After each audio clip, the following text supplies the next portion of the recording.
got it recorded, so. We're just going out? Yeah, I'd just rather get it set right now. And, yeah.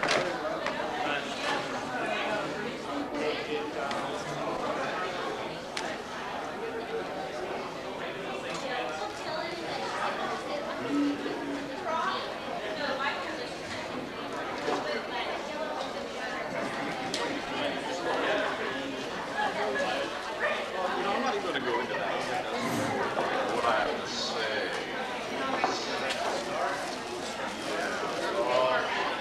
Maybe you'll want to give me a bit of an input.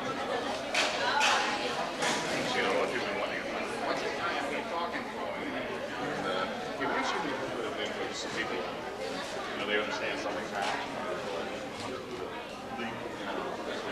And then, you know, they're watching, but by the time they get to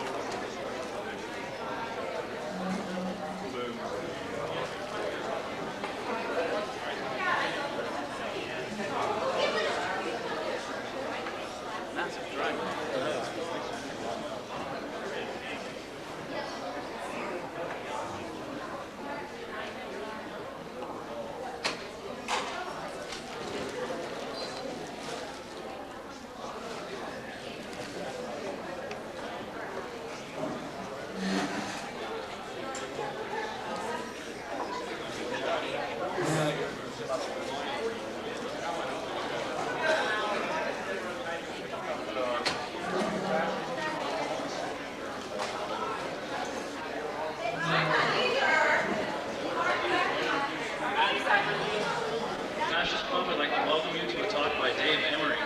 He's a political radio talk show host from the Bay Area at KFJC-FM in Los Altos Hills.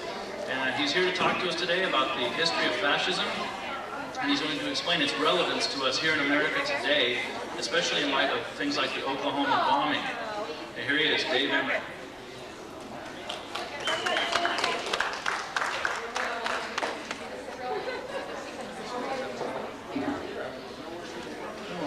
Thanks for the introduction, Brian. It's going to be challenging to speak to a bunch of students who are eating. I know when I was in college, there were not many things that could take my attention away from my dinner, or lunch as the case may be. And I guess what I'm going to ask for is perhaps an even draw. I'm going to ask that people give me at least part of their attention while they concentrate on their food. And I'll consider that a job well done and a success under the circumstances. It is interesting to be standing here in 1995, and by the way, I'll probably take a break halfway to rest my somewhat strained vocal cords. I have just a touch of laryngitis. It's interesting to be standing here in the spring of 1995, almost exactly on the 50th anniversary of VE Day, the anniversary of the surrender of Nazi Germany, or as we're going to see, the ostensible surrender of Nazism, because Nazism did not begin in 1933 with Adolf Hitler's ascension to the German chancellery, and it did not end, unfortunately, in 1945 with Hitler's suicide. One of the interesting things about intellectual history is to come to understand that what may be taken for granted and even taught in one's classroom will at some point hopefully be understood to be incorrect, at least up to a point, and will be superseded. Let me give you a concrete example. Suppose, for the sake of argument, that we were in the 16th century, and instead of discussing political history, which is what I'm going to be doing, we were discussing the solar system and the universe. Suppose also that I were a graduate student or a college student, and suppose that I had been exposed to the research of Copernicus, who by discovering the retrograde motion of some planets appear to move backwards at some point because of the relative circumference and speed of the planet's orbits around the sun. Because of the retrograde motion of some planets and his calculations in regard to same, Copernicus was able to figure out that the sun did not revolve around the Earth. It was assumed that the sun and the moon and the stars revolved around the Earth in perfect spherical orbits.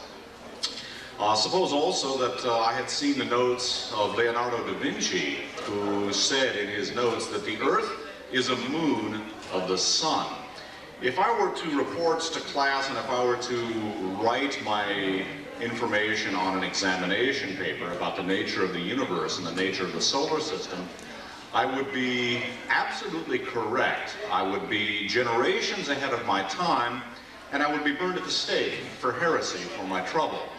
By the same token, if on my examination paper I wrote that the moon and the stars and the sun revolve around the Earth in perfect concentric circles, I would be totally wrong. Of course, Copernicus proved that the Earth revolved around the sun. Galileo and Leonardo da Vinci endorsed that. But he was basically declared a heretic.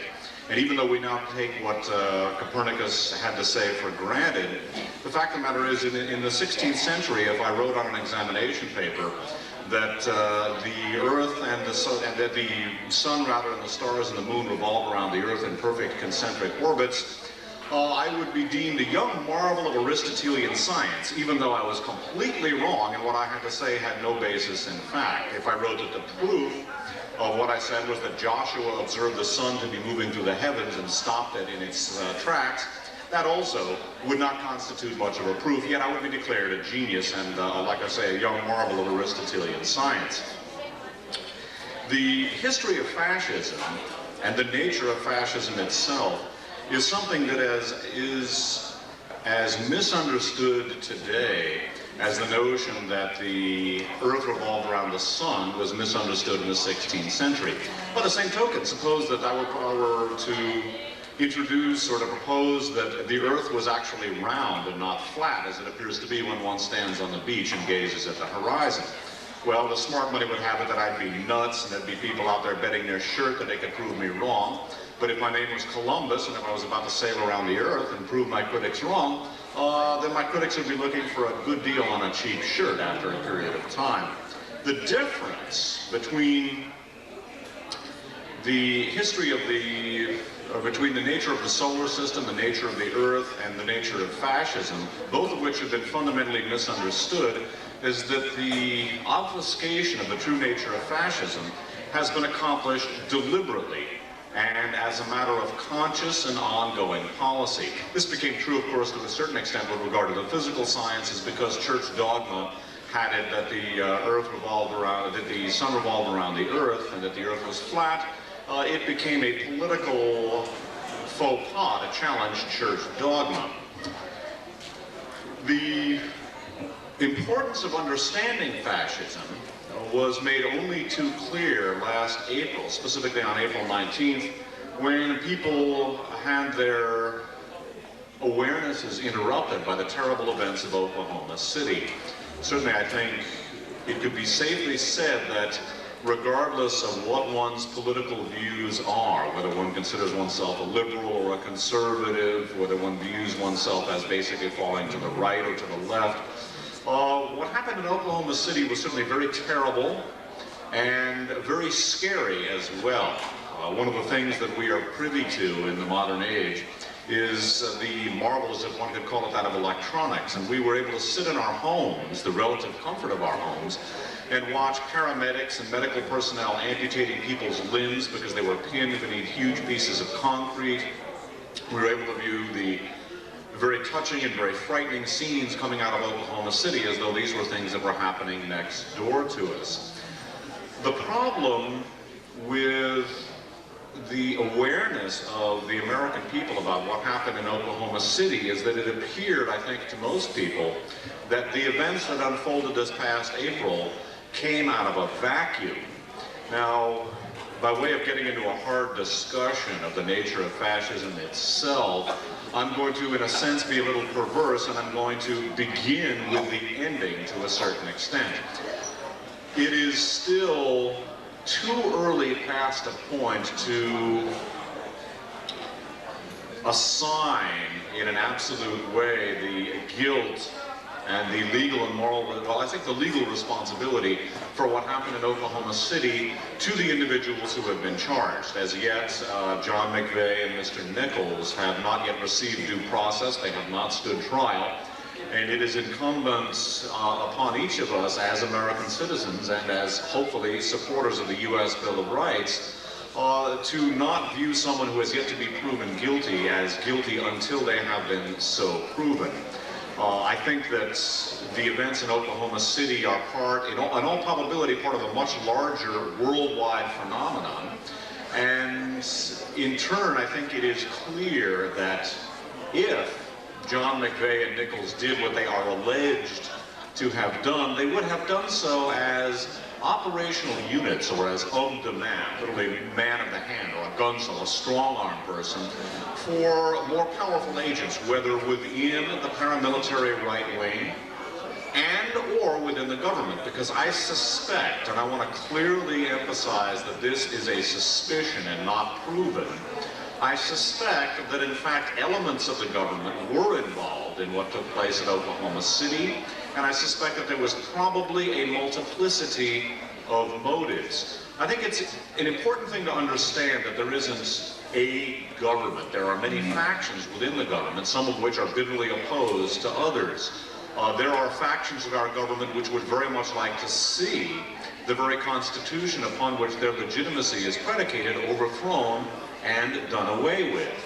I think that there is a very strong analogy and a very valid analogy, though not necessarily a perfect one, to be made between the events that are now taking place in the United States and the events that took place in Germany in the 1920s, when the Weimar Republic, when the democratic government of Germany in the 1920s was deliberately and systematically subverted, and some of the primary elements involved in the subversion of German democracy in the 1920s, which led directly to the ascension of Adolf Hitler in the 1930s, that subversion was accomplished with the aid and as the goal of very significant elements of the German, quote, government, unquote, elements of the German military, elements of the German bureaucracy, elements of the German judicial system, were bitterly opposed to the Weimar Republic, which they viewed as having been treasonous to German interests for a variety of reasons.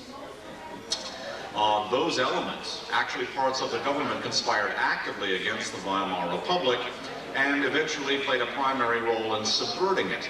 I think today it is important to understand that there are certainly elements of our own government which are bitterly opposed to democracy and which would love to see democracy disposed of. This is not to say that the government as a whole feels that way. Again, I think it's a mistake to conceive of the government as a unified, ongoing whole. Rather, it is highly factionalized, and in particular, in the era of national security, there are elements of the government that simply don't know what other elements of the government are doing.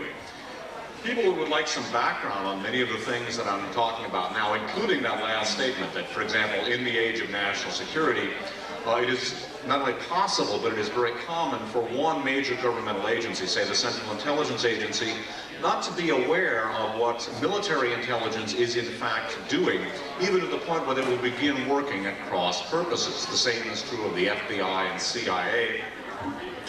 There is a current book which is about as important a book as I have seen in some 25 years of political research. This book is called The Secret War Against the Jews, subtitled How Western Espionage Betrayed the Jewish People. It's co-authored by two men named John Loftus, last name L-O-F-T-U-S, and Mark Aarons, A-A-R-O-N-S. It's a recent book. It was published in hardcover by the St. Martin's Press in 1994. Some of the background information on the authors: Mark Aarons is an Australian political analyst and researcher who's done a lot of work on the escape of Nazi war criminals at the end of World War II and their incorporation into various countries' political and national security structures. John Loftus was a career military officer and a high-ranking one with a very high security clearance while he was in the military, who had first-hand knowledge of many of the events that he talks about in this book. He then went on to become a prosecutor and an investigator for the U.S. Department of Justice, again with a very, very high security clearance, and was in charge with researching the presence of Nazi war criminals in the United States after World War II. What John Loftus came upon was the fact that there were vast numbers of Nazi war criminals and Central and Eastern European fascist collaborators not only residing in the United States, but residing in the United States with the good blessings of the American government and protected by the American government, or at least some factions of it, whereas the State Department had initially at least decreed that no one with a proven background of collaboration with the Third Reich, no one who had been involved in war crimes, should be admitted to the United States. At the same time, the intelligence services, specifically the CIA, acting in concert with other government agencies, deliberately created a loophole in State Department regulations, which were then used to bring actual war criminals, veterans of the Holocaust, veterans of Hitler's so-called final solution against the Jews, in particular, people who had been involved in some of the war crimes and atrocities on the Eastern Front in World War II. These elements were brought into the United States at the end of the war, ostensibly because of their anti-communist expertise and because of their alleged expertise as intelligence specialists on the former Soviet Union. Through this, John Loftus began an investigation of the history of fascism, of America's collaboration with fascism, and of intelligence scams, intelligence-related scandals going right on up through the Iran-Contra and Iraq-Gate scandals. One of the things that he has come across in the context of this book, and again, I'm in a sense being perverse by beginning with part of the ending, one of the things Loftus came across was government agencies frequently working at cross purposes with one another and without the knowledge of what the other one was doing. So in analyzing the events in Oklahoma City and analyzing the very strong probability, in my opinion, that some elements of the government may have been complicit, this is not to say that the government as a whole did this. At the same time, there have been analysts primarily from the more liberal spectrum, the more liberal band of the political spectrum, who have been saying, no, this is the work of the militias, this is the work of the right wing, this is the work of the militias, we've got to do something about this. I think that there are elements of truth to both arguments. I suspect that elements of the militias were involved in this bombing, their disclaimer to the contrary notwithstanding. Yet I think that it is probable that there are people within the militias that are sincerely ignorant of this type of activity and were very sincere in their deploring the Oklahoma City bombing. I think there are some elements of truth to the more progressive analysis that this was the work of the militias. I think some elements of the militias were involved. I also suspect that some elements of the government may have been complicit with them. In order to understand how that could be going on, and I can appreciate how people would be viewing at me, looking at me at this stage of the game as though I had stepped out of a flying saucer, or as though perhaps a dose of psychoactive drugs, something to calm me down until the men in the white coats could get here, would be in order. I appreciate that. Just imagine if I was standing before you in the 16th century and proposing that the Earth was flat, Earth was round instead of flat, and that the Earth revolved around the sun, whereas any fool could plainly see that the sun revolved around the Earth. You know, watch it in the sky; it obviously moves around us.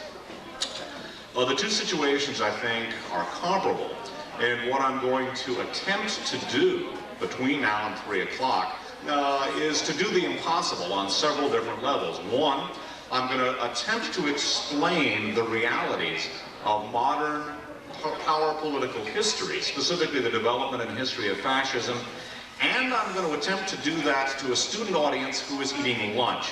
Now that is a very, very tall order, keeping with a culinary metaphor, I guess one could say.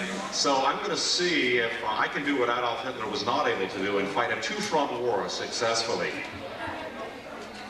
In order to understand what fascism is and why it is not an aberration, why it is something that we have to be aware of today, and why we should be taking a deeper look at what is going on in Oklahoma City, whether or not the militias as a whole were implicated, is that this isn't a bunch of rednecks playing with guns. Fascism was not an aberration. Our history books have it that once upon a time there was a bad man named Adolf Hitler who hypnotized all the Germans and made them all go crazy, and had a big nasty war, and he did a lot of nasty things.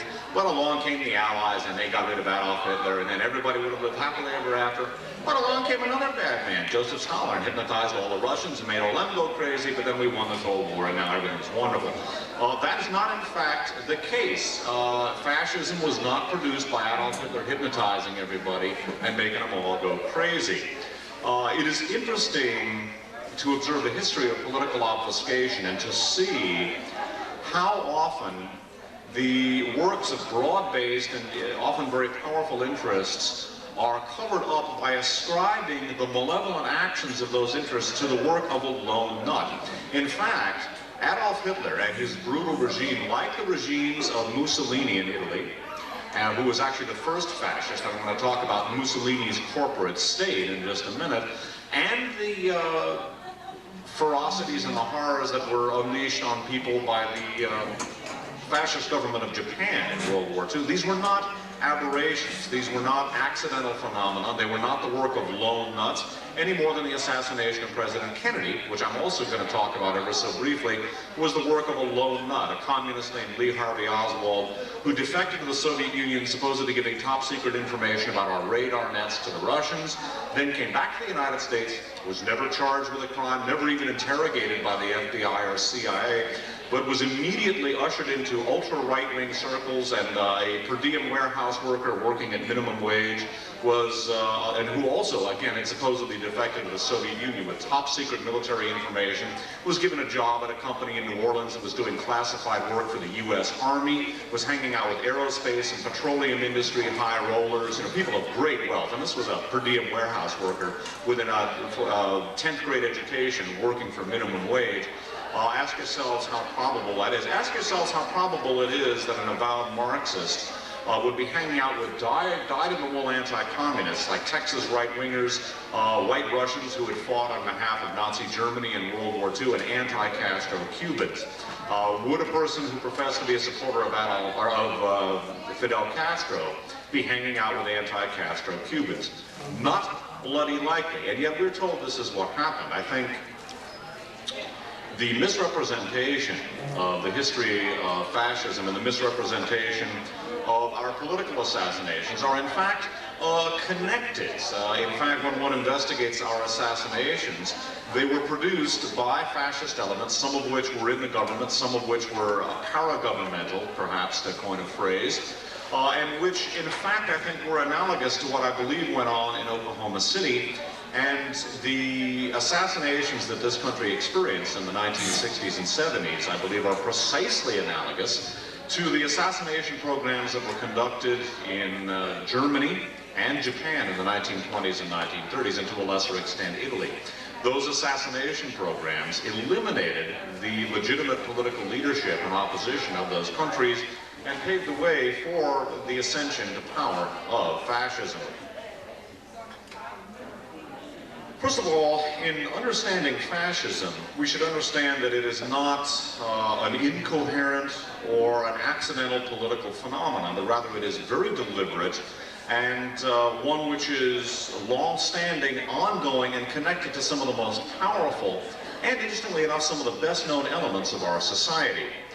At the end of World War I, the world had changed a great deal in a very short period of time. The monarchies of Europe, the Hohenzollerns, the Habsburgs, and the Romanovs in Russia had all been overthrown. There had been a successful socialist revolution in the what had been the Russian Empire. It then became the Soviet Union, the world's first Marxist state.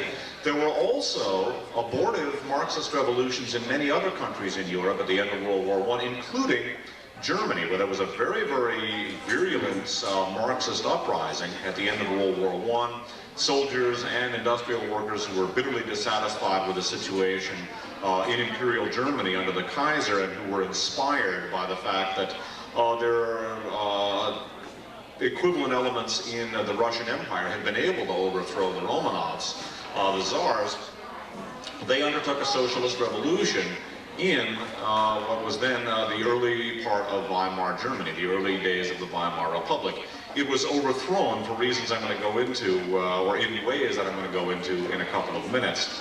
What's important to understand is that the advent of the world's first socialist state, the world's first Marxist state, and the growth of very powerful left-wing movements in other countries, some of which threatened to take power, had the effect of producing in many of the world's most influential financiers, industrialists, corporations, and associated political and national security people. Because we should never lose sight of the fact that many political figures, many generals, many colonels, many admirals, in fact, are very closely allied with the financial and industrial infrastructures of the countries that they work for.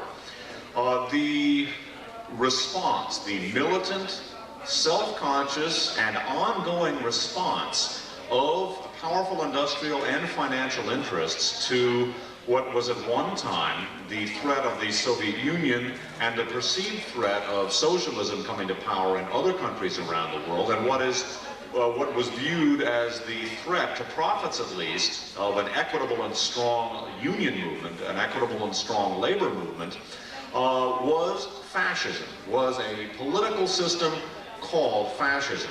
Fascism was a word that was invented by Benito Mussolini. Mussolini was the fascist dictator of Italy. He was the first fascist. He invented the word, and when queried by reporters as to what fascism meant, Benito Mussolini gave two one-word definitions of it. Mussolini said, fascism is reaction, and beyond that, and more importantly, he said, fascism is corporatism. Now, what Mussolini meant by that was that fascism, as a political system, should aim at setting up the corporate state. In fact, he published a book called The Corporate State, which was a collection of his speeches about the corporate state. What Mussolini meant was basically on several different levels that, at one level, the state should be set up in such a way as to benefit corporations. It was believed by Mussolini if the social life and if the economic and political life of a society was set up in such a way as to benefit the powerful corporate interests, that their success, their prosperity, would trickle down, quite literally, to other members of Italian society, that everyone in the unions, that the blue-collar workers would benefit if only the corporations were made to benefit. Another extension of that philosophy was that society was a corporate state, rather in the manner that our hands are intimately connected to our chest, to our circulatory system, blood vessels, etc. The notion was that all of society was a unified entity, and that therefore if the heart and stomach of society, the corporations, were made to benefit, everything else would benefit as a result.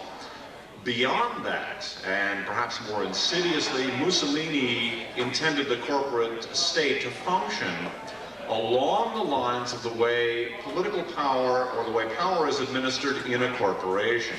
Now, due to the limitations of time, I'm going to oversimplify to a certain extent, so I'll apologize ahead of time for that. This is basically accurate, but I'm trying to explain a great deal in a relatively short period of time, and I'm necessarily going to have to attenuate some of the arguments under the circumstances. I guess you could call this kind of an intellectual appendectomy. We're going to take out just a little bit of an intestine here in order to digest the whole a little bit better. Again, in keeping with the culinary metaphor of the circumstances. Mussolini felt that the corporate state, in addition to benefiting the corporations, which would then benefit everybody else, since if the corporations did well, this would trickle down to everybody else, and even the little blue-collar worker would be able to go home to his little mama and bambinos, and everybody would benefit. Beyond that, Mussolini felt that power should be administered the way it is in a corporation. Just out of curiosity, how many of you hold jobs in addition to working? Or in addition to going to school, excuse me. Holding jobs in addition to working. That applies in some places, I'm afraid, but not here, hopefully.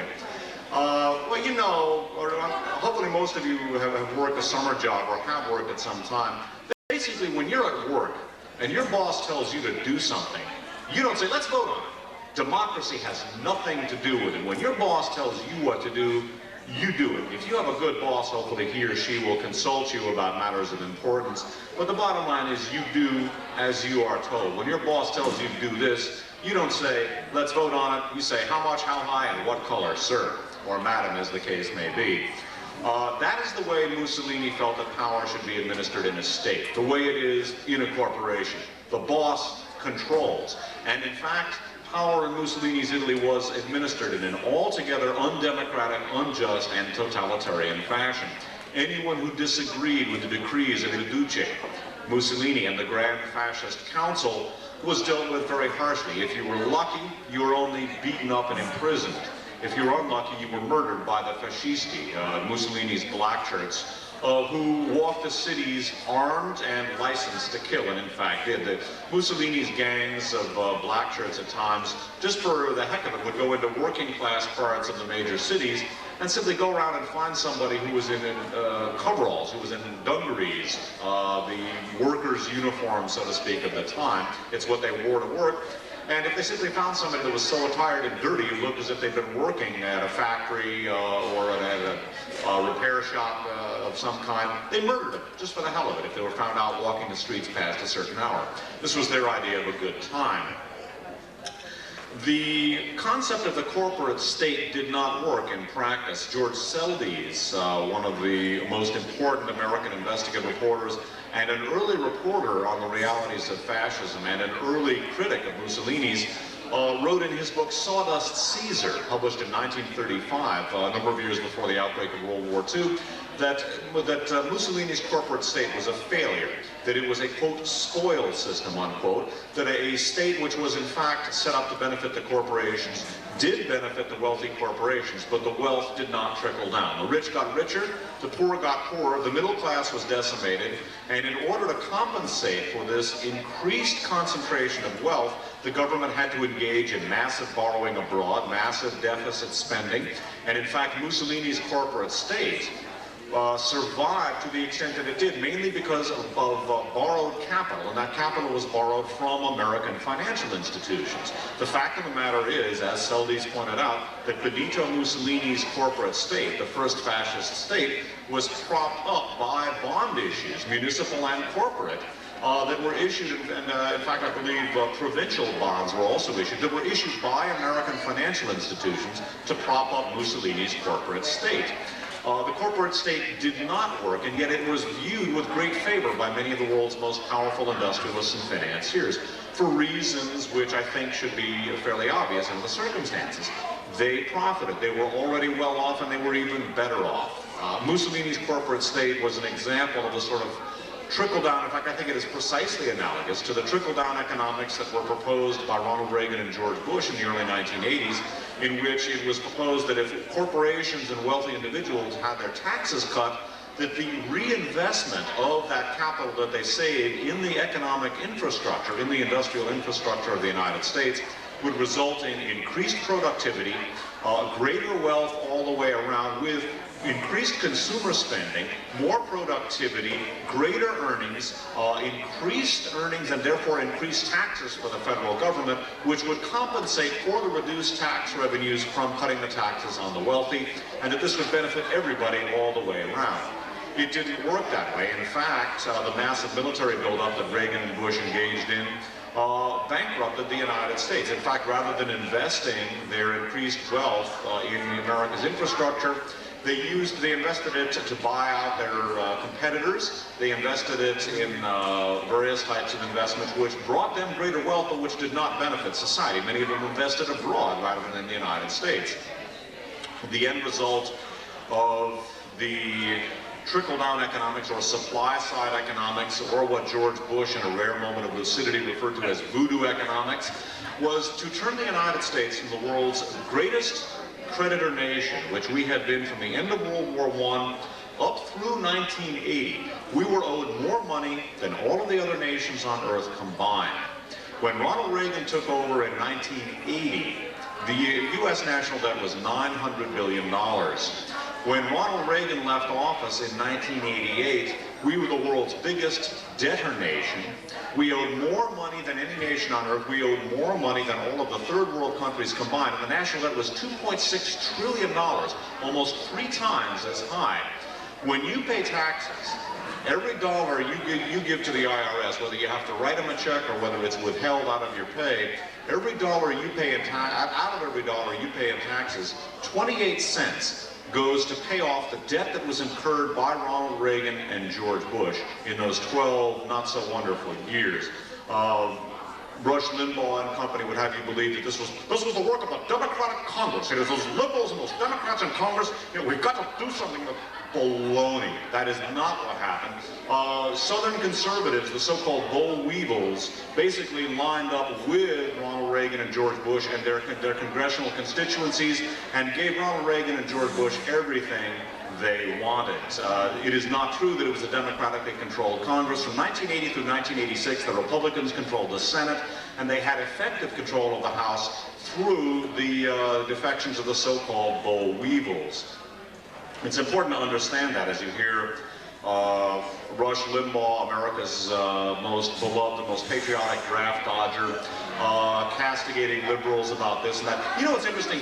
He castigates Bill Clinton for having avoided the draft in the Vietnam War. I'm of the Vietnam generation, and most intelligent people from about maybe the 1968 on realized that the war was, if not wrong, certainly not going to be won. And when the government began officially pulling out, nobody wanted to go and get killed in a war that we were in the process of getting out of.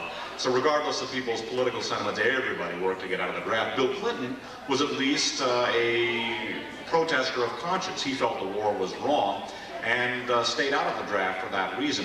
Rush Limbaugh's father was one of the wealthiest attorneys in all of the state of Missouri, a very prominent Missouri politician, or a political figure, I should say, working behind the scenes. And so he got Rush, basically. Strings were pulled to get Rush Limbaugh a draft deferment because he had an encysted hair follicle on his rear end. And that's why Rush Limbaugh got out of the draft. In retrospect, I think one could advance the working hypothesis that that encysted hair follicle on his butt was in fact his head. But that's a different line of inquiry that I'm going to engage in under the circumstances. Suffice it to say that what we saw under Reagan and Bush was basically a reworking of Mussolini's corporate state and a failure of that so-called trickle-down economics, or a failure of corporatism, just as it had failed in Mussolini's Italy.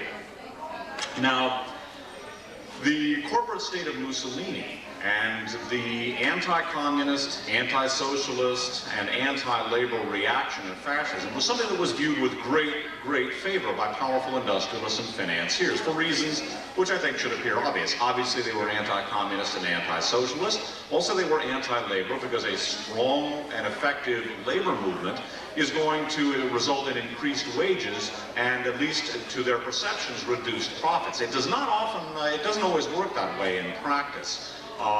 Happy and productive workers happy workers and well-paid and healthy workers tend to be more productive.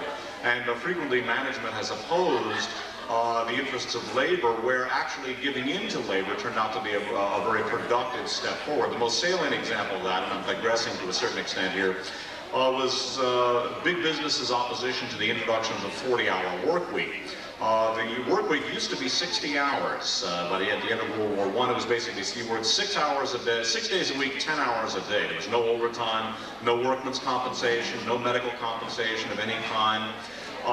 Management argued that if they cut back to a 40-hour work week, productivity would drop and profits would drop because there'd be so much less time the workers would be spending on the job. In fact, the switch to the 40-hour work week resulted in the greatest peacetime increase in the American gross national product in the history of modern labor relations, because workers were not exhausted. They had some incentive, first of all, because they actually had a weekend to look forward to. But beyond that, they weren't exhausted. They were working more efficiently because they weren't always on the brink of passing out from exhaustion, which workers sometimes did.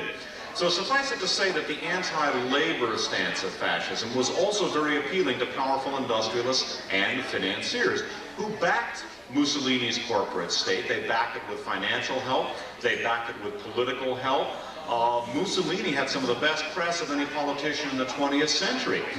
Major American media outlets were effusive in their praise of Mussolini's corporate state, covering up the fact that it wasn't working at all. But because those newspapers were in many cases alive, and that those broadcasting companies were alive with some of the very big business interests that had supported Hitler, they gave good press to Hitler and they gave good press to Mussolini. The Hearst newspapers, for example, they owned the San Francisco Examiner, they owned the Hearst Corporation, owns 50% of the Chronicle.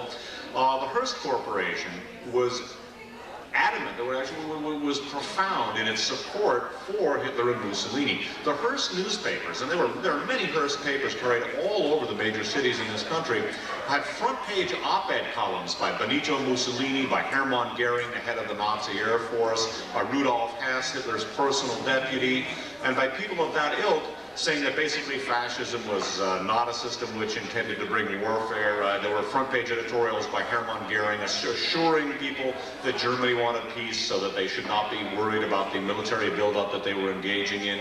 Mussolini gave similar assurances to people right on the front pages of American papers. Benito Mussolini was made an honorary member of the American Legion in 1935, to give you an idea of how badly our history has been skewered. That was later overturned on a technicality. Hitler also was the beneficiary of the support of many of the most prominent industrialists and financiers around the world. Many of them supported Hitler for the same reason they supported Mussolini. They liked his politics. They liked his anti-communism, his anti-socialism, and his anti-labor stance. And they felt that his anti-democratic stance was conducive to the promotion of corporatism to the maximum extent. Again, they didn't feel anybody should have anything to say in the political arena any more than they did in the workplace. When the boss says, you do it, you do it. You don't question it, and you don't say, let's vote on it. One of the elements of history that has not been properly recorded is that just as American financiers and industrialists enthusiastically and effectively supported Mussolini with good press and with a lot of money, so too Adolf Hitler was the beneficiary of similar assistance by America's industrialists and financiers and news media. Hitler's earliest and most prominent financial backer was not a German or American, or was not a German industrialist at all, but rather was Henry Ford, the American industrialist at the head of the Ford Motor Company, and frankly an engineering genius and one of the individuals who has most profoundly shaped American industrial history in the 20th century. Other very, very powerful American corporations and financial institutions supported Hitler as well. The DuPonts, the head of the DuPont, the family that owns DuPont Chemicals, they also, by the way, own General Motors. People don't know that. They own a controlling interest in General Motors. Were very enthusiastic in their support of Hitler. The Rockefellers were very enthusiastic in their support of Hitler. Many of the Rockefeller companies, such as the Chase Manhattan Bank, Standard Oil in New Jersey, and the other Standard companies, gave very, very profound support to Nazi Germany prior to and during World War II. Without the oil that they were shipping them, without the financing that they were giving to German corporations, without the raw materials, and without the patent technology that they channeled to the Nazis, Hitler simply would not have been able to prosecute World War II. Recently, I interviewed via phone hookup on an East Coast non-commercial station the co-author of The Secret War Against the Jews. Again, John Loftus, a former career military officer and Justice Department investigator with a very, very high security clearance, who, by the way, relied for much of the information on in this book on many of his contacts within the intelligence community. Although, as we go into this discussion, I'm going to be touching on abuses of the intelligence community. We should also understand that there are many people in the intelligence community who are opposed to these kinds of things, and it is to their credit that many of them have finally come forward and are blowing the whistle about some of these abuses. Again, when I talk about the government, it's important to understand that there isn't a unified monolithic government. Government doesn't work that way. There are factions within it, many of which are bitterly opposed to one another, and many of which don't even know what the other one is doing. And so that creates problems. Franklin Roosevelt, and we're going to talk about the opposition on the part of many of these industrialists and financiers to Roosevelt. Franklin Roosevelt was fully aware of the outright treason that many of the industrialists and financiers in the United States were conducting by supporting Hitler and Mussolini. There wasn't anything he could do about it because he needed their support, not only in order to prosecute World War II successfully, but in order to keep America running, because these were some of the most powerful names in American industry and finance. In addition to the Ford Motor Company, in addition to General Motors, in addition to DuPont Chemical, some of the major corporations that gave critical technology and critical financing to the Third Reich and to Mussolini included Standard Oil in New Jersey, now known as Exxon, Standard Oil in New York, now known as the Mobil Company, Standard Oil of California, known as Chevron. The president of Texaco Oil, a fellow named Torquil Reber, was actually a Nazi spy prior to and during World War II. The Germans nicknamed him, "He who marches over corpses of his own making." which is an interesting term of endearment. I guess if you're a German, you find that sort of thing to be cute, but it's an interesting nickname to have. The point being that I was commenting on Roosevelt. Had Roosevelt lived, one of the points Loftus makes in this book is that the Nuremberg trials would have had an additional element to them. Roosevelt was agitating behind the scenes for the establishment of what he wanted to see as the bankers' trials. These were going to be Nuremberg trials for war crimes of the primary financial backers of Hitler and Mussolini. Many of the bankers who would have been in the defendant stock at Nuremberg were American bankers and their allied industrialists. Names like Rockefeller, DuPont, Morgan, Mellon, and others would have been in the defendant stock, and this would have created serious problems. We're going to talk about the fascist opposition to Roosevelt in just a couple of minutes. It's important to understand not only what fascism is as a political phenomenon, where it comes from, the corporate state of Mussolini, the corporate bias of fascism, and the resulting sympathy that powerful industrialists and financiers have for it. It's also important to understand how it operates and how it has operated from a methodological standpoint. The National Sozialistische Deutsche Arbeiterpartei, or NSDAP for short, the German National Socialist Workers' Party, or Nazi Party of Adolf Hitler, began in 1919 as a front for German military intelligence, specifically the political department of the Reichswehr, the German army between the two world wars, under General von Lossow. Adolf Hitler got his start in government life as an undercover agent for German military intelligence. His first assignment as a spook, basically, for German military intelligence was to infiltrate the German Revolution that took place in 1918 and 19 in the Munich area. Now again, just as there had been a socialist uprising, a Marxist revolution in Imperial Russia, which resulted in the overthrow of the Tsar and the establishment of the Soviet Union, there were other similar, although unsuccessful, revolutions in other European countries. One of the European countries that experienced a very, very significant abortive revolution was Germany. One of the most violent and nearly successful revolutions took place in the Munich area. Adolf Hitler, as an undercover agent for the German military intelligence, infiltrated the revolutionaries in Munich, who actually seized control of the city of Munich for a few days. He infiltrated their ranks, pretended to be one of them, and then when the German army recaptured Munich, he fingered all of the leaders of the revolution, who were then promptly taken out and shot. Basically, he was a stool pigeon. Hitler got his first job in German governmental life as a stool pigeon for German military intelligence. His next assignment as a German government operative was to infiltrate a moribund political party called the German Socialist Workers' Party, which had been put together basically as a front in 1912 to win over support on the part of the large socialist faction in Germany for the Kaiser's war aims, for World War I. Germany had a large socialist population. A lot of people in Germany, a lot of the workers were doctrinaire socialists, and in order to win them over to a pro-nationalist and pro-war stance, this party had been started. It had basically turned into a bunch of pub-crawling drunks by the end of World War I. The party was no longer serving its political purpose. Indeed, the Kaiser, on whose behalf it was created, was no longer in power. So Hitler and a number of other undercover agents for German military intelligence and other German pan-German propagandists infiltrated the German Socialist Workers' Party, renamed it the German National Socialist Workers' Party, and used it as a front for German military intelligence. It was used as a front for generating propaganda, and also as a front for introducing elements of the supposedly demobilized German army into civilian society for the purposes of fomenting political reaction. Now, again, let's go back to the German Revolution in the immediate post-World War I period. In order to put down this socialist revolution, the president of the Weimar Republic, President Ebert, put together 3 military organizations that were specifically in charge with putting down the German Revolution and which were composed primarily of German veterans of World War I. These organizations were the Freikorps or Free Corps, the Einwohnerverein, and the Zeitfreiwilligenverbände. These organizations performed their mission, they put down the German Revolution.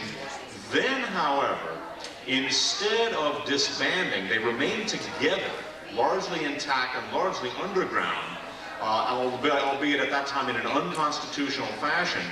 And what they did was to systematically assassinate all of the political figures in Weimar Germany with whom they disagreed.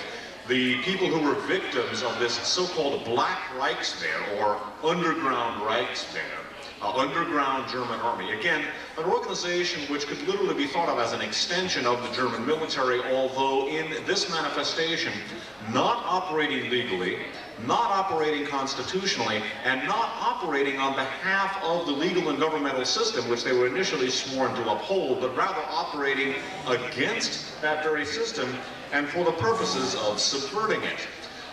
The so-called Black Reichswehr carried out an assassination program whose victims ranged from the doctrinaire left, such as Marxists like Rosa Luxemburg and Karl Liebknecht, the leaders of the German Revolution, right up through relatively conservative social democrats like Foreign Minister Walter von Rathenau, who had signed the Treaty of Friendship with the former Soviet Union, as well as reluctantly ratifying the Versailles Treaty, which German nationalists and German militarists viewed as very humiliating and detrimental to German interests. In fact, throughout the beer halls of the Weimar Republic in the early 20s, the cry could readily be heard, "Nach Alten Walter Rathenau, die Gottverdammte Judensau." Crack down Walter Rathenau, the goddamn Jewish Sow. It was no secret how the militarists felt about him, and in fact, while on a motor trip through the German countryside in Bavaria, he was waylaid and assassinated by some supposedly demobilized members of the German military,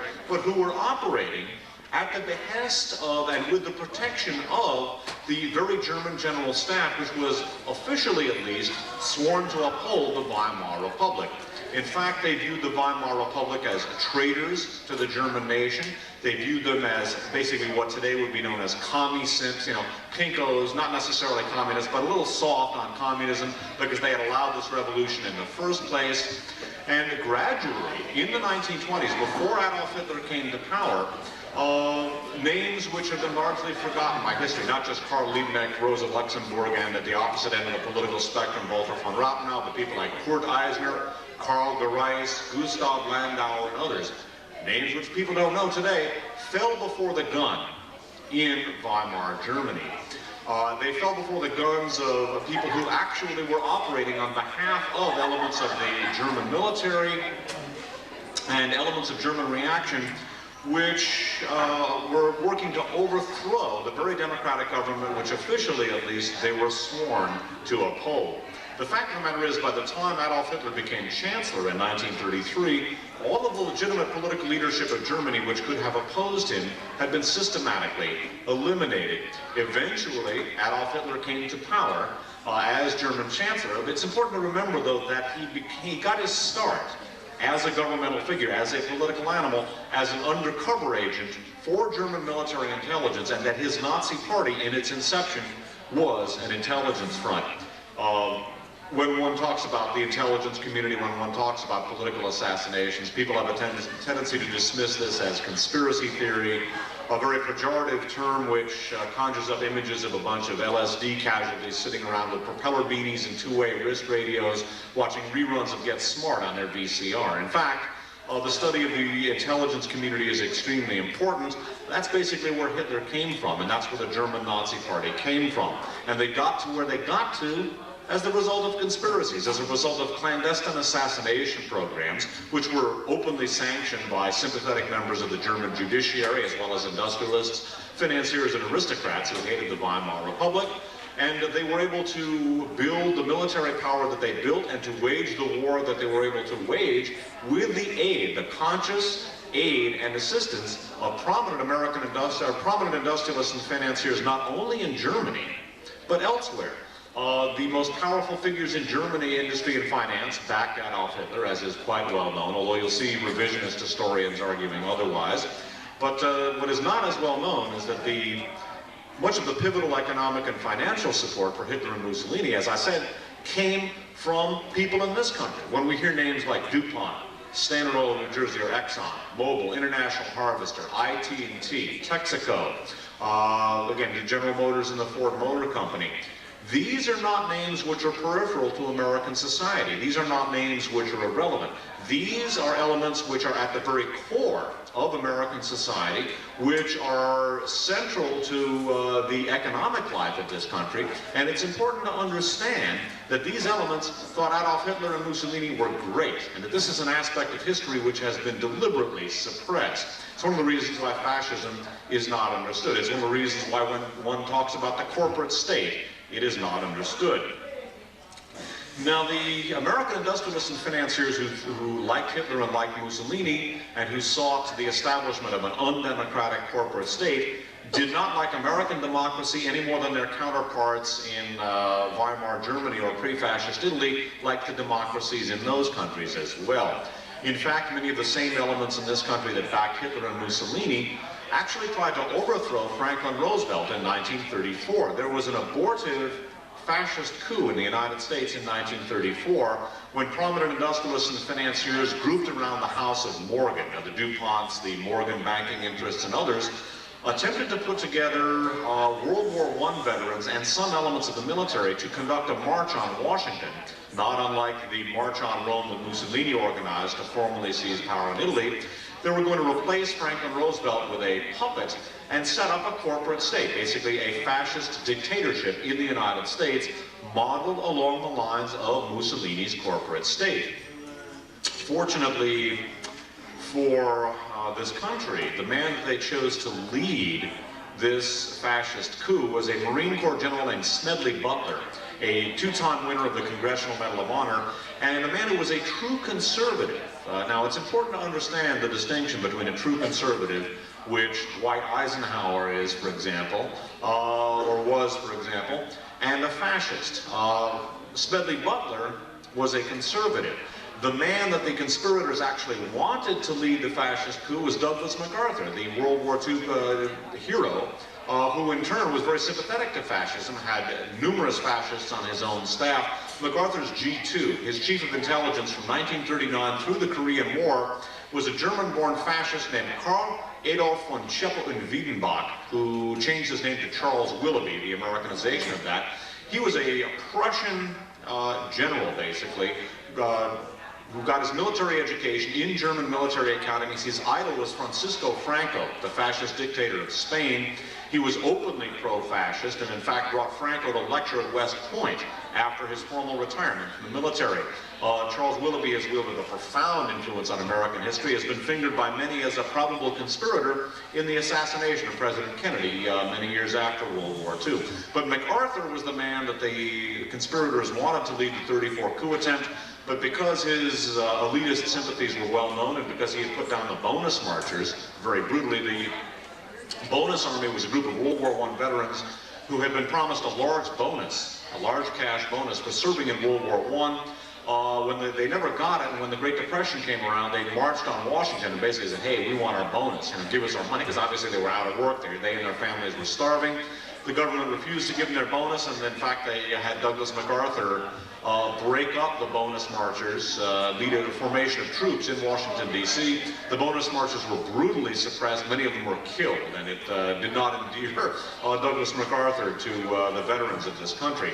MacArthur was a fascist. Smedley Butler was a true conservative, and although very critical of Franklin Roosevelt, was appalled when he saw American citizens, again, the industrialists and financiers grouped around the House of Morgan, people who had supported Hitler and Mussolini, plotting to overthrow the government of the United States. So Smedley Butler betrayed the coup attempt to Congress and to the press. There was a congressional investigation by the McCormick-Dickstein Committee, an actual congressional committee put together to investigate the 1934 fascist coup attempt. That investigation was badly attenuated. You don't hear a whole lot about it. It was kind of like the Iran-Contra scandal, which never really got out of the starting gate. They elements that attempted to overthrow Roosevelt did not give up. There were several more aborted fascist coup attempts prior to America's formal entry into World War II in 1941. There were at least 2 more attempts to overthrow Franklin Roosevelt and to establish fascism in the United States. These attempts were planned in part by German military intelligence, which had set up what is known as a fifth column movement in the United States. They had been very active. German military intelligence under Hitler had been very active in recruiting Americans whose political sympathies were identical or similar to those of Hitler and Mussolini. This included not only prominent American political, military, and industrial and financial figures, but also people who are of a lower social status, made less money, had less influence, but who were willing to become part of the operational level of fascism. One of the most powerful street fascist leaders, to coin a term, in the pre-World War II period was a fellow named William Dudley Pelley, last name P-E-L-L-E-Y. Pelley had an organization called the Silver Shirts. This was a domestic fascist organization. Pelley actively plotted with the Third Reich to overthrow the government of the United States on behalf of Nazi Germany. He was eventually convicted of sedition and served 5 years in prison for his efforts. He later was released, and a member of his organization, someone we're going to come back to in the second part of the lecture, a fellow named James Wickstrom, went on to become a leader of the Aryan nations, a wing of the Aryan nations called the Posse Comitatus, which literally means power of the county. It's actually a Nazi front organization which uses as its popular pitch an anti-tax platform, which a lot of people find superficially attractive. Nobody likes paying taxes, and they use that to hook people into what is basically a Nazi agenda. James Wickstrom is now a leading figure in the so-called Patriots movement. The paramilitary right, again, to jump ahead to what I'm going to talk about in the last part of the lecture, the paramilitary right, in my experience, is a mixed bag. I think many of the people in the paramilitary right are sincere, albeit generally badly misinformed conservatives. A lot of them are outright raving fascists and racists, too. A lot of the ones who are more insidious have been pretty clever about concealing their real political identity. I do think that it is important not to generalize about the paramilitary right. No doubt many of the people who have joined many of these militias are sincere conservatives, albeit badly misinformed. If you think the United States is about to be taken over by Russian troops acting on behalf of the United Nations, you shouldn't be playing with guns. That's all I have to say. That's about as far removed from political reality as one can get. And one can easily be won over to a fascist viewpoint when you're that misinformed.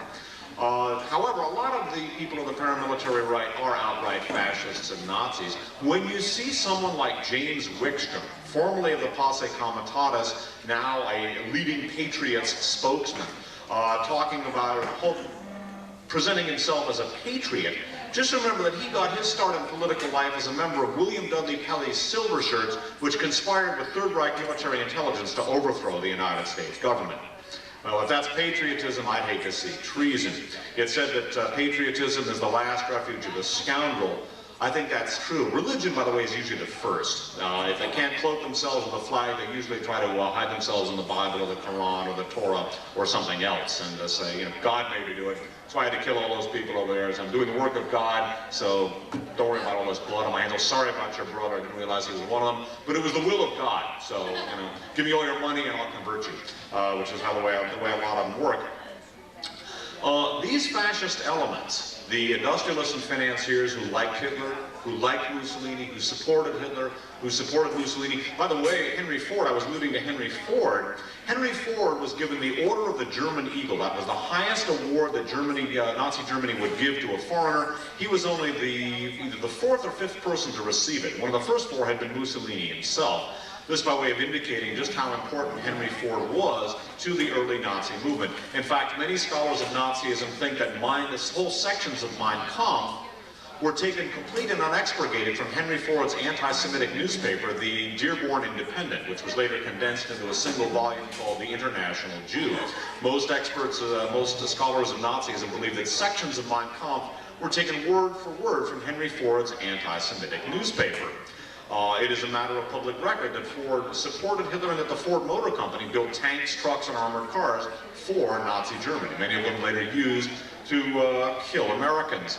It's also worth understanding that from an intellectual standpoint, Nazism and fascism are not something that is foreign to the United States. At an intellectual level, the racial outlook of the Third Reich, the racial policies of the Third Reich, were the direct outgrowth of a school of thinking which is not only very much present today, but which is growing in popularity and significance, not as a pseudo-scientific school of thinking called eugenics. The eugenics movement was an attempt to improve, an ostensible attempt to improve the status of humanity by deliberately deliberately engineering the world's population in such a way as to promote what were viewed as superior racial types. This, in the eyes of the eugenicists, again, a pseudo-scientific and altogether racist section of the academic and scientific community with strong supporters in the political segment. They viewed the Northern European as being ethnically superior to all others, and then Southern Europeans were next up, and then people in Africa, Asia, and Latin America went on down the scale. Africans were viewed as the lowest.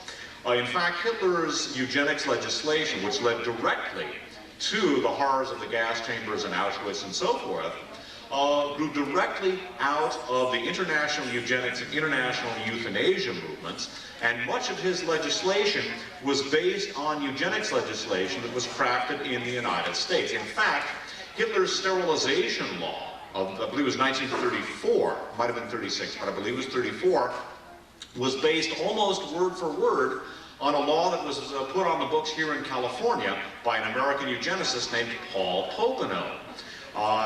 In his political manifesto and autobiography, Mein Kampf, Adolf Hitler espoused the United States Immigration Restriction Act of 1924 as a model piece of legislation for ensuring racial purity. It's worth understanding that support for Hitler's racial policies was generated in part by an organization called the Pioneer Fund, which supported the eugenics, sterilization, and race legislation in the United States, which not only served as the foundation for the Nazi racial legislation, but which was used by German academicians and political figures to rationalize support for Germany's racial policies. In turn, many American eugenics thinkers and theoreticians were honored by Nazi Germany. They supported the Third Reich's racial legislation. They were honored by Nazi Germany. And in fact, two of the founders, two of the most important people in the American eugenics movement, and founded an organization called the Pioneer Fund, which supported Adolf Hitler's racial legislation, and in turn was supported by, in terms of academic writings, by Nazi political and intellectual figures. The Pioneer Fund has gone on to support racist, pseudo-scientific research in the United States. One of the two authors of Proposition 187 in the United States worked for the Federation for American Immigration Reform, which was financed to the tune of over $1 million by the Pioneer Fund, which supported Hitler's racial legislation. And indeed, we should, as we see the scapegoating of illegal immigrants in this country for economic problems which they did not create, just remember that in Mein Kampf, Hitler cited the U.S. Immigration Restriction Act of 1924 as a model law for ensuring the, quote, racial purity, unquote, of a society. The bell curve, which achieved popularity last summer, an openly fraudulent, pseudo-scientific piece of, quote, research, unquote, which maintains that blacks are genetically inferior to whites. This piece of expletive deleted was relying in part on research from a fellow named Philippe Rushton, who was financed by the Pioneer Fund. And again, that's an organization that thought Adolf Hitler's legislation was just terrific, and they supported Hitler and Hitler supported them. So again, in examining fascism and Nazism, it's important to understand this wasn't some madman hypnotizing the German people and making them go crazy. Hitler got to where he got to and did what he did as a result of the support of very, very powerful figures who didn't go away. The industrialists and financiers who supported Adolf Hitler didn't disappear at the end of World War II. The people like William W. Pelley and his silver shirts who supported Hitler didn't disappear at the end of World War II. The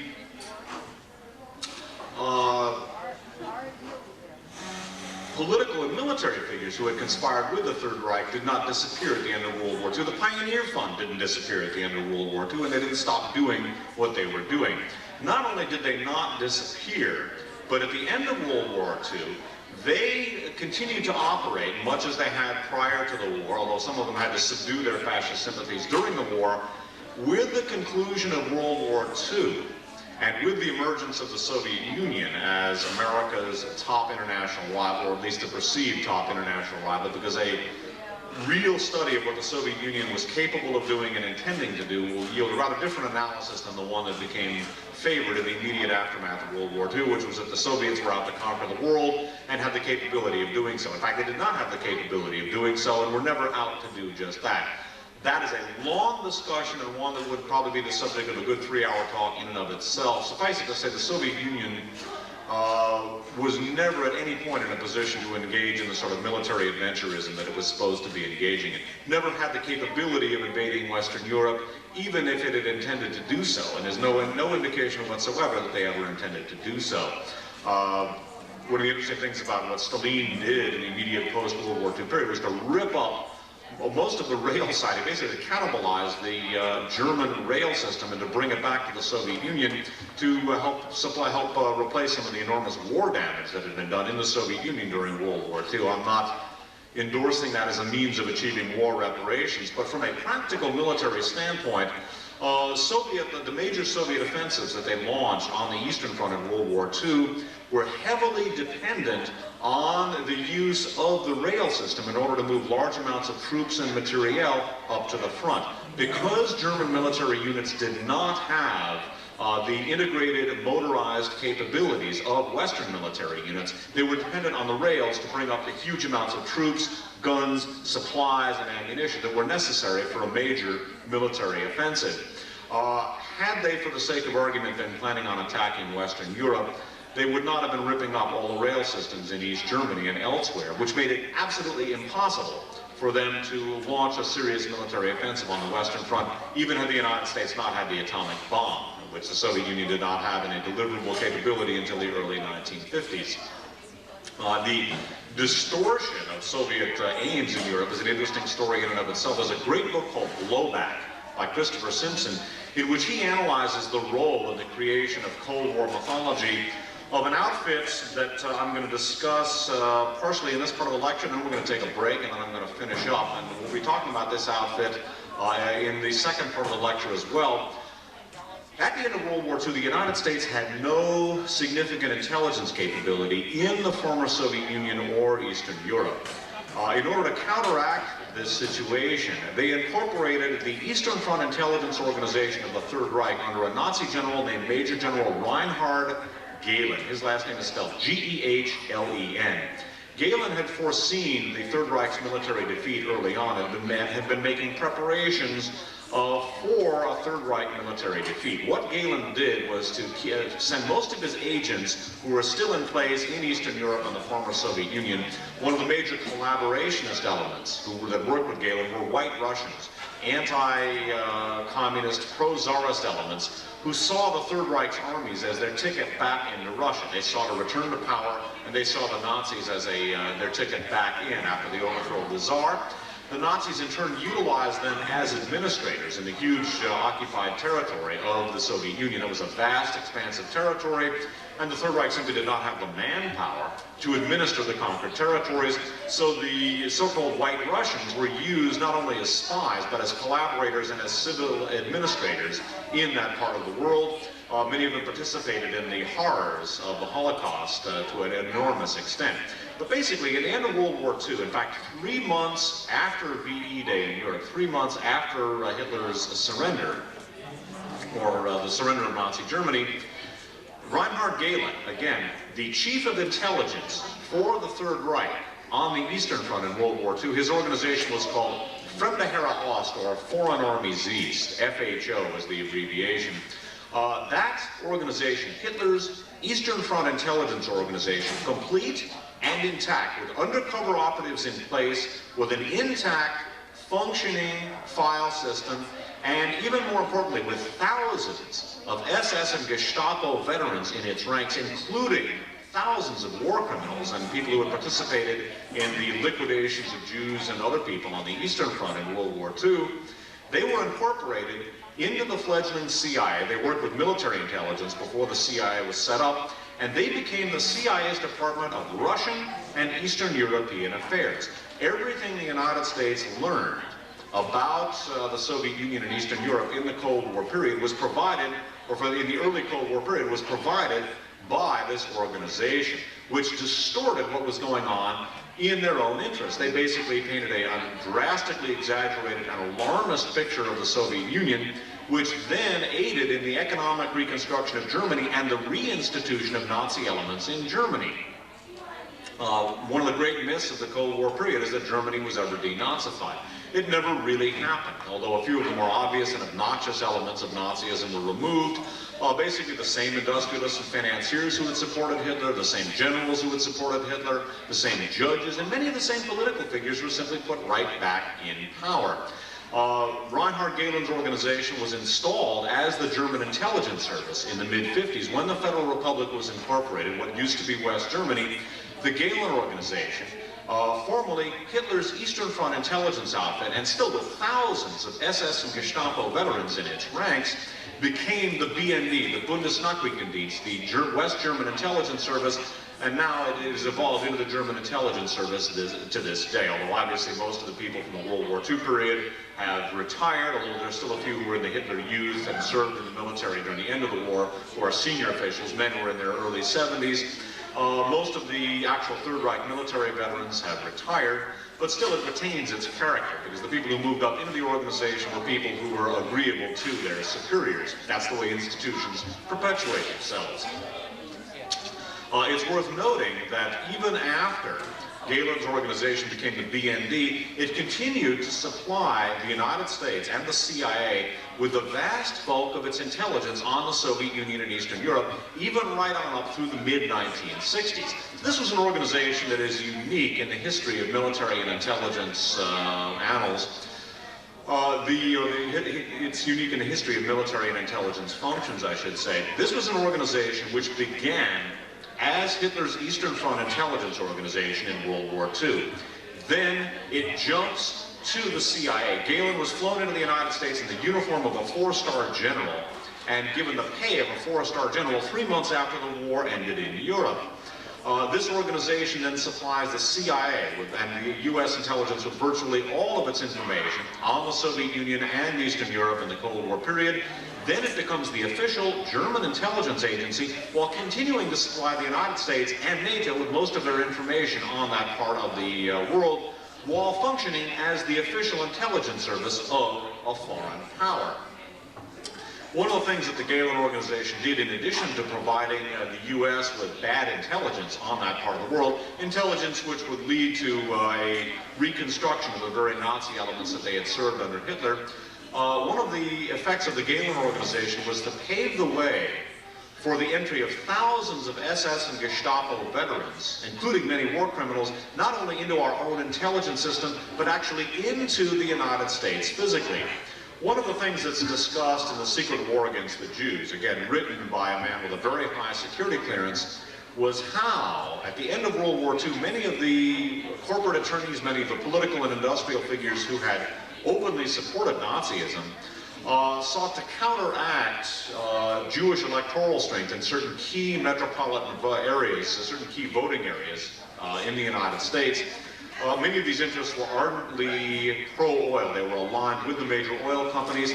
As such, they were able to, in a sense, compound their pro-Nazi and pro-Hitler sympathies and the resulting anti-Semitism with a new, more modern type of anti-Semitism, an anti-Semitism which had its basis in the profits of the oil industry, which in turn necessarily entailed collaboration with the Arab oil producers who were ardently anti-Israel. Aramco, the Arabian American Oil Company, is the central Arab, I guess you could say Arabian American liaison organization. That company basically involves on the American side and the British side major petroleum companies, on the Arab side many of the countries, chiefly Saudi Arabia, that are the main oil producers in that region. They are ardently anti-Israel and ardently anti-Semitic. big oil and the industrial and financial interests that had been pro-Hitler and pro-Mussolini prior to and during World War II, and that had avidly and effectively supported Hitler and Mussolini and industrially, financially, and politically, saw to it that large numbers of these Eastern European fascists and Nazi collaborators, many of whom had worked for Nazi intelligence in World War II, were brought into the United States physically and settled in areas that had large Jewish populations in order to get out the ethnic voting blocks in these areas and to turn them Republican. This in order to counteract perceived Jewish voting strength in some of these areas. The New York metropolitan area was one of the New York, New Jersey metropolitan area was one of the areas where large numbers of these Nazis were settled. Los Angeles was another one, which perhaps indicates is responsible for some of the character of the LA metropolitan area to this day. Who knows? That's a snide and chauvinistic comment. Actually, I think Southern California's political culture has more to do with the role of the aerospace and defense industries in the economic life of Southern California, rather than the settling of Nazi war criminals in that area. But there is a very large population of Third Reich collaborators and many of them Nazi war criminals in the Southern California area, although some of them have gotten quite old. It's worth noting because these Third Reich and fascist veterans not only functioned with our intelligence system, they were brought into the United States, by the way, under the auspices of an illegal CIA domestic media operation called the Crusade for Freedom. The main functionaries in the Crusade for Freedom were Allen Dulles, a lawyer in the law firm of Sullivan and Cromwell, which had been a central Wall Street law firm doing business with the Nazis. He later became director of the CIA and worked with the Galen organization, while his brother and law partner in Sullivan and Cromwell, John Foster Dulles, was Eisenhower's Secretary of State. Later, Allen Dulles served on the Warren Commission, which covered up President Kennedy's assassination, Allen Dulles having been fired by President Kennedy for lying to him about the Bay of Pigs. Allen Dulles used as one of his main lieutenants in the Crusade for Freedom. Again, this was a CIA domestic media operation. It was completely illegal, and the CIA was forbidden officially by its charter from operating in the domestic field. But it was a domestic media campaign, an anti-communist media campaign whose combined funding exceeded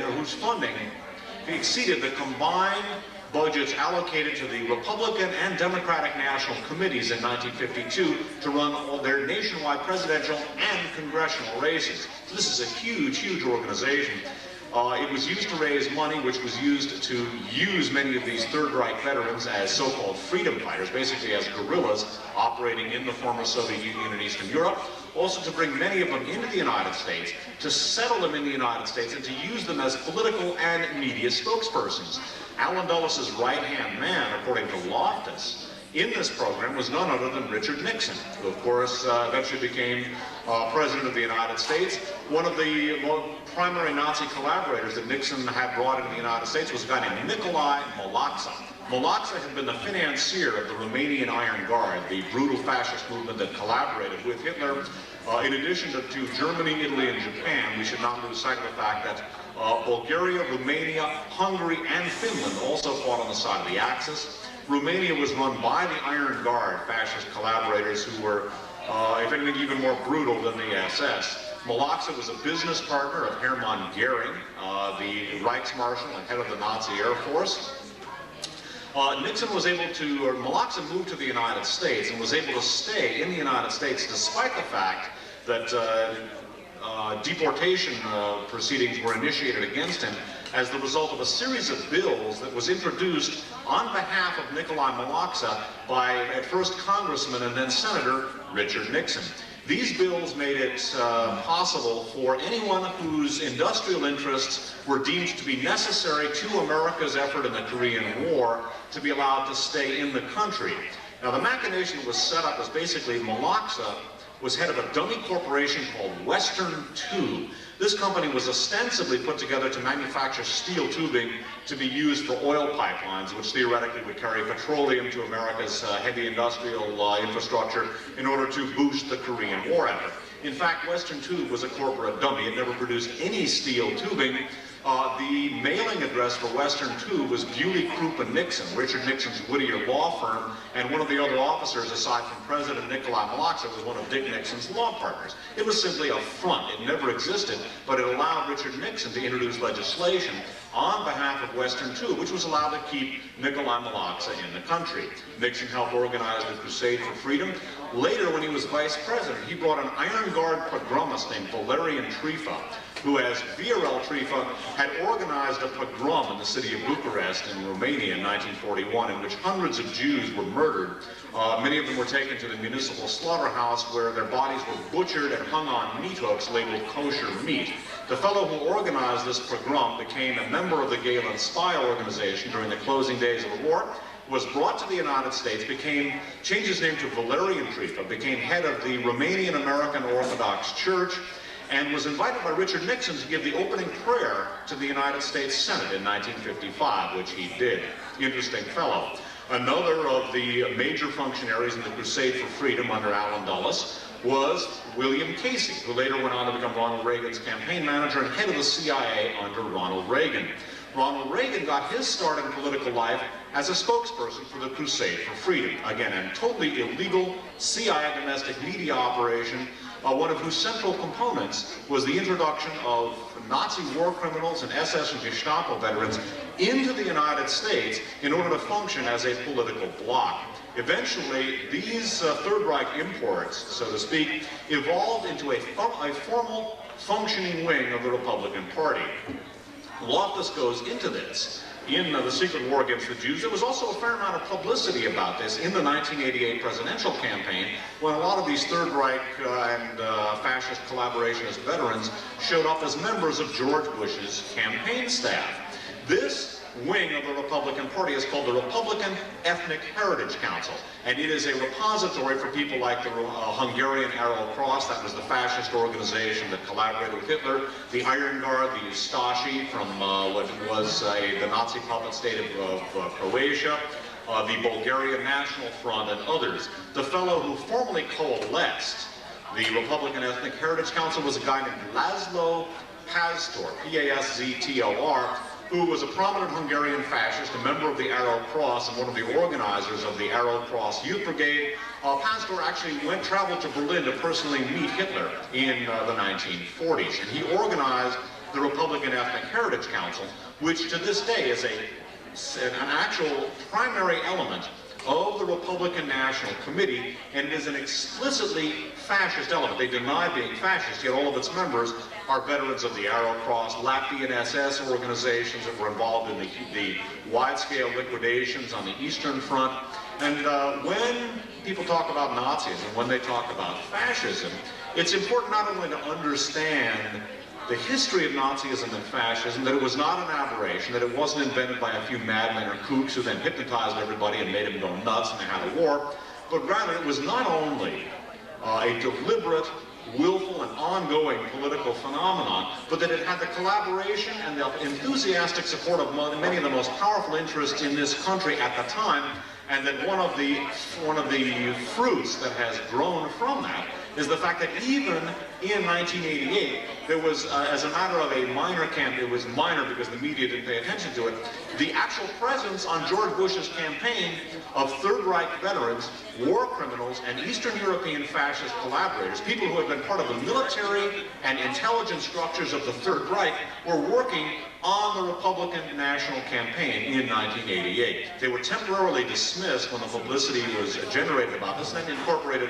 right back into the Republican Party, where they remain to this day. The Republican Party in 1972, in declassified memoranda, viewed these Nazi elements as these key element, the key swing element in 5 major states. So that these elements that I'm talking about are not something that should be thought of as a part of America's past. They are part of the Republican Party to this day, and they have played a major element in Republican Party politics, as well as in clandestine American politics, which I'm going to talk about in the second part of the lecture. The last element before we take a break, because waxing characteristically loquacious here this afternoon. I will say this, I don't see too many people eating, though. I think they've either left or I've arrested their attention. Maybe they've lost their appetites if they've been paying attention, which is a possibility. But it's just kind of strange to try and mix fascism with eating. I mean, one is very unappetizing and one at least theoretically should be appetizing or appetite satisfying. It's worth understanding as we look ahead to a discussion of Oklahoma City per se, one important element of fascist and Nazi methodology, which was formalized and projected into the contemporary period by one of the key people in the SS, one of the key functionaries of the Gehlen spy organization. That is a man who has been one of the most important people in the 20th century, although his name is largely unknown. That is Hitler's commando chief, Otto Skorzeny. In military circles, Skorzeny is best known for having rescued Mussolini after Mussolini was deposed and imprisoned in 1943. Skorzeny, in fact, was in charge of commando training and operations for the Third Reich. He was a colonel in the SS and one of the most decorated of the Third Reich military veterans. He then became the leader of the Odessa, the post-World War II SS underground organization, while working for the Gehlen organization and for the CIA. One of the things that Skorzeny did was to formalize the methodology of terrorism and to project it into the contemporary period. We should remember that the way that Adolf Hitler was able to formally seize power in Germany was by, first of all, an assassination program in which the legitimate political opposition of Germany was assassinated by the Black Reichswehr, the so-called Black Reichswehr, the underground German military in the 1920s. When Hitler became chancellor, the Nazis staged a terrorist incident in Germany at the time, the burning of the Reichstag. The Reichstag was a German parliament building. It mysteriously, quote-unquote, caught on fire one night. The fire was blamed on a lone nut, literally a lone nut, a former member of the Dutch Communist Party named Martinus van der Dubbe, who was legally blind and legally insane, and was expelled from the Dutch Communist Party for being what John Gunther put it in his Inside Europe 1937, the useless fellow that he was. This fire was started by the Nazis, was blamed on a lone nut communist, who was then promptly executed. The Reichstag fire, again a terrorist incident set up by the Nazis, was used as an excuse by Adolf Hitler to suspend the German constitution, to declare emergency powers, which were deemed necessary to fight this terrorist menace, because we couldn't do it if we retained all of the limitations on our police and intelligence services that the democratic process imposes on us. And this was then used by Adolf Hitler to achieve dictatorial powers. The rest, as they say, is history. Skorzeny took the methodology of terrorism still further and basically recognized that oftentimes a small-scale and spectacular and highly visible military action can have as great or greater effects than a large-scale military operation.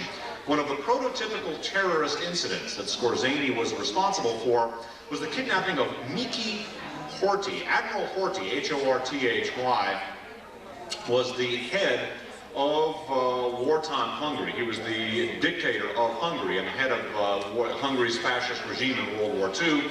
As the Russian armies were drawing close in 1944, as all of the other nations, Bulgaria, Romania, and Finland, that had been allied with Nazi Germany, switched their allegiance to the victorious Soviet Union, Admiral Horthy saw the writing on the wall and was engaged in secret negotiations with the Soviets to switch sides and to become an ally, basically to surrender his forces to the Soviets and to turn against Nazi Germany.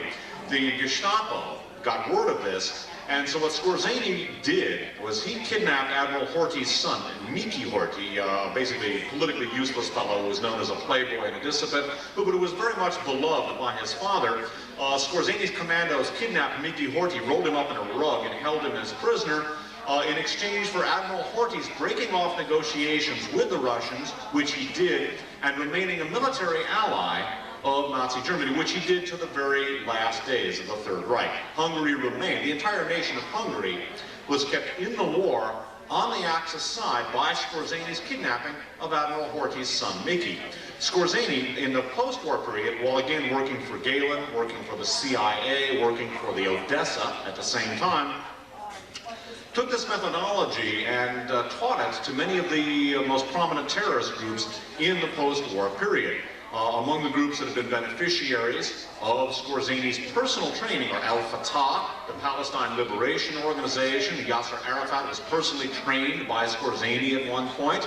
Elements of the Irish Republican Army were trained by Skorzany, and his methodology has evolved into the contemporary period. The methodology of utilizing small-scale, very violent and highly visible military actions to achieve broader political aims. Just witness all of the countries that have held hostages and used those hostages in order to obtain weaponry for their military operations. The Iran-Contra scandal was based on Iran's employment of Skorzany methodology. They took a relatively small number of hostages who had very key strategic information, then used that information to extract hundreds of millions of dollars in weapons purchases from the United States and Britain.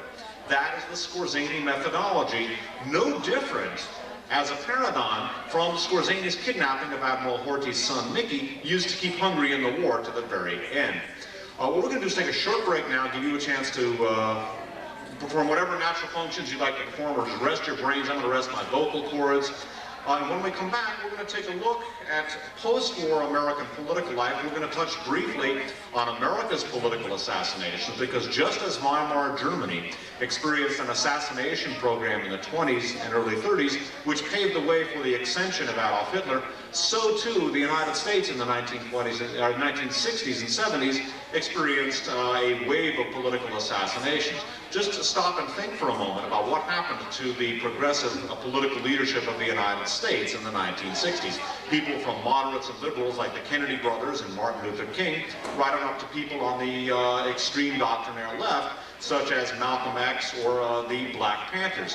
What happened to John Kennedy? Shot to death. What happened to Robert Kennedy, his brother? Shot to death. What happened to Martin Luther King? Shot to death. What happened to Malcolm X? Shot to death. What happened to Medgar Evers, field secretary of the NAACP? Shot to death. What happened to Fred Hampton, the Black Panther leader? Shot to death. What happened to George Jackson, Black Panther and member of the Soledad brothers? Shot to death. What happened to his brother, George Jackson? Shot to death. What happened to Alprentice Bunchy Carter, key Panther leader at UCLA?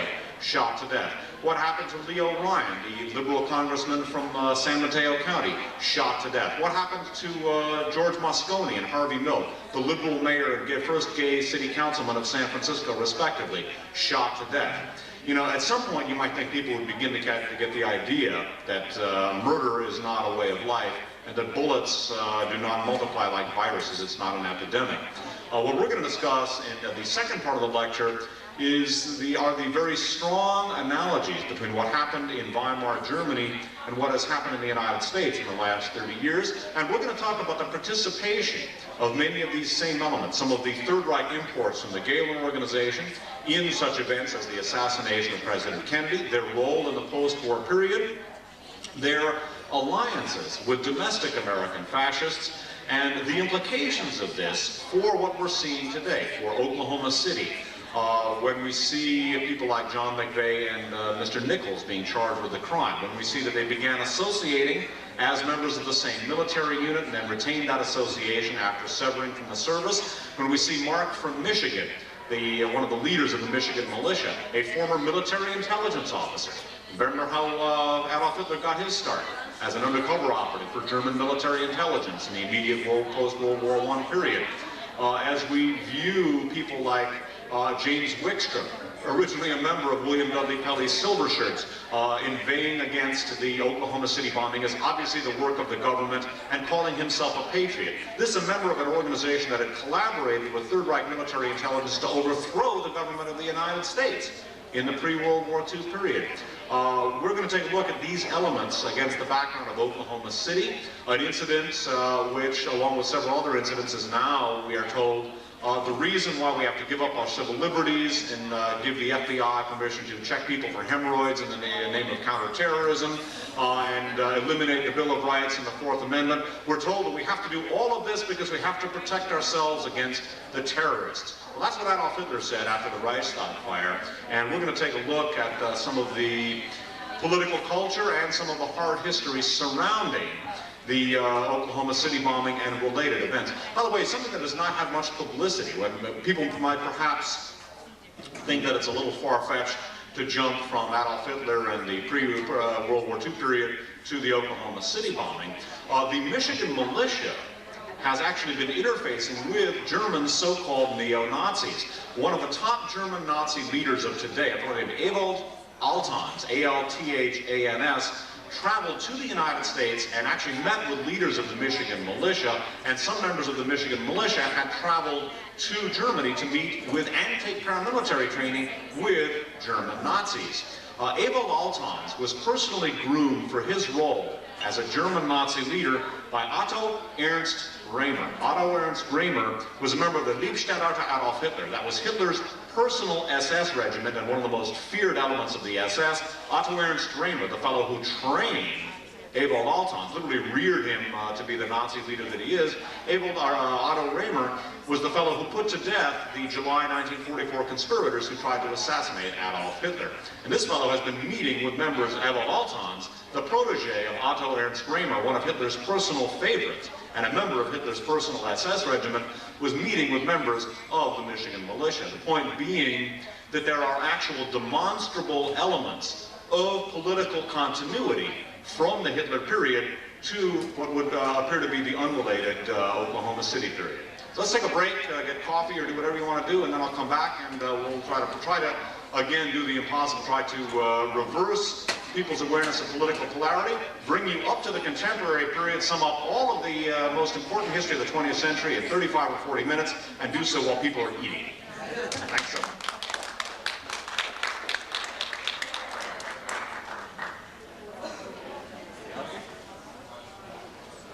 I'm waiting.